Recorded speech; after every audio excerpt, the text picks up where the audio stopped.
श्री ज्ञानेश्वरी. जैसे बीजा सर्वथा आहाळली, ती सुक्षेत्री जरी पेरिली, तरी न विरुडती संचिली आवडे तैसे.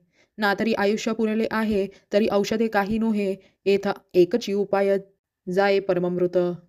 तैसे राज्यभोग समृद्धी, उज्जीवन नोहे जीवबुद्धी, येत जिव्हाळा कृपानिधी कारुण्य तुझे. ऐसे अर्जुन तेथे बोलला, जव क्षण एक भ्रांती सांडला, मग पुनरपी व्यापिला उर्मी तेणे. की मज पाहता उर्मी नोहे, हे अनारिसे गमत आहे, तो ग्रासीला महामोहे काळ सर्पे. सवर्म हृदय कल्हारी, तेथ कारुण्य वेळेच्या भारी, लागला म्हणून लहरी भाजेची ना. हे जाणूनी ऐसे प्रौढी, जो दृष्टी सेवीची विषफोडी, तो धावया श्रीहरी गरुडी पातलाकी. तैसिया पांडुकुमारा व्याकुळा, मिरवतसे श्रीकृष्ण जवळा, तो कृपावंशे अवलीला रक्षिला आता. म्हणून तो पार्थू मोह फणी ग्रस्तू, म्या म्हणितला हा हेतू जाणोनिया.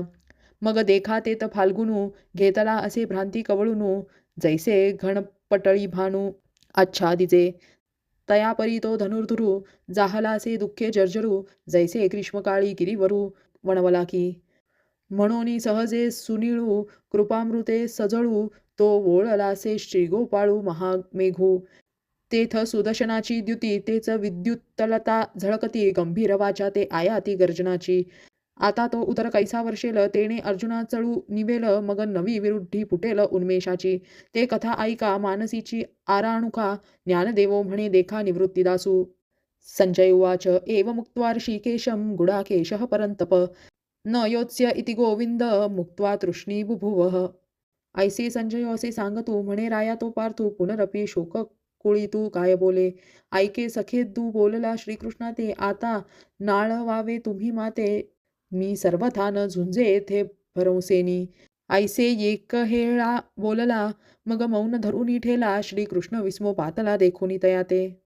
तमोवाच ऋषिकेशः प्रसन्न व भारत, सेनयोरुभयोर्मध्ये विषिदन्तमिदं वचः. मग आपुला चित्ती म्हणे, येत हे काय आदरिले येणे, अर्जुन सर्वथा काही नेणे काय किजे.